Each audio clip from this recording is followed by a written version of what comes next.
শুধু আমি এখন দাঁড়িয়ে আছি সাতক্ষীরার কালীগঞ্জ উপজেলার কালীগঞ্জ বাস টার্মিনাল সংলগ্ন কালীগঞ্জ ফিলিং স্টেশনে।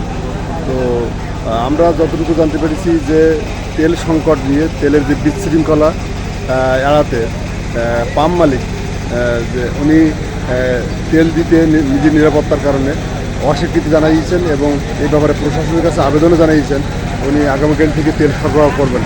তাহলে কী কারণে উনি তেল সরবরাহ করতে চাচ্ছেন না, আর বাইরে যে উৎসুক জনতার যে ভিড় সেই সম্পর্কে আমরা বক্তব্য যে পাম্প মালিক আছে গিয়াসউদ্দিনের কাছে আমরা জানার চেষ্টা করব।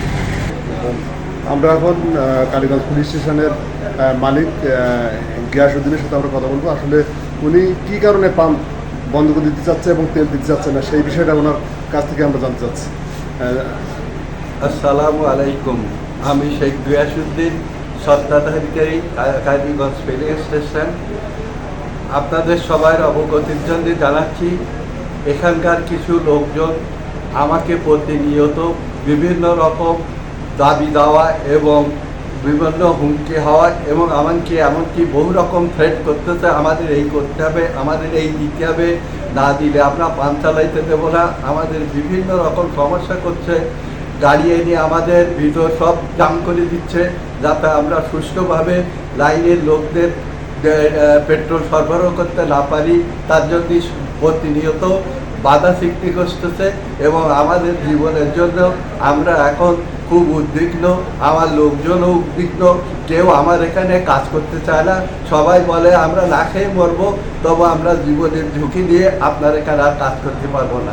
এই অবস্থায় আমি আজকে অনির্দিষ্টকালের জন্য আমার পাম্প বন্ধ ঘোষণা করেছি এবং যতদিন পর্যন্ত আমরা পূর্ণ নিরাপত্তা, জীবনের পূর্ণ নিরাপত্তা না পাবো ততদিন পর্যন্ত আমরা পাম্প চালানো থেকে বিরত থাকব।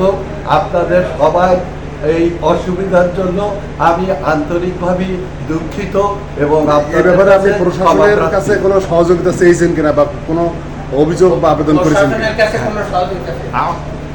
আমাদের বিভিন্ন লোক বিভিন্নভাবে থ্রেট করতেছে, এমনকি যারা আমাদের সাথে মেশারও যোগ্য না, যারা কোনো রাজনীতি করারও যোগ্য না, তারাও পর্যন্ত আমি জানতে চাচ্ছি যে আপনি এই বিষয়ে প্রশাসনের কোনো সহযোগিতা চেয়েছেন কিনা বা কোনো অভিযোগ করেছেন? আমি প্রশাসনের সহযোগিতা চেয়েছি, কিন্তু প্রশাসন এসে তাদের দায় সারা সমস্যা চলে যায়। তারা আমাদের বিপদে কার কাছে অভিযোগ করছেন? বিপদে পড়লে আমাদের বিপদ থেকে উদ্ধার করার মতন কার কাছে অভিযোগ করছেন? তাদের কার কাছে অভিযোগ করছেন? আমি এই তো পুলিশ সদস্য আরো আবাসন করছি এবং ইউনো সাহেবের ভারপ্রাপ্ত ইউনো সাহেবের কাছেও অভিযোগ করছি যে আমাদের নিরাপত্তা নাই, যারা আসে তারা তাদের দায় সারা চলে যায়, কিন্তু আমরাই বিপদে পড়ে থাকি।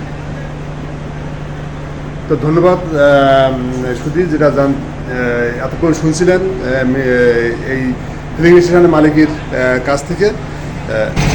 নিরাপত্তার কারণে আগামীকাল থেকে উনি তেল সরবরাহ বিতরণ করবেন না, সেই বিষয়টা আমরা আপনাদেরকে জানানোর চেষ্টা করছি।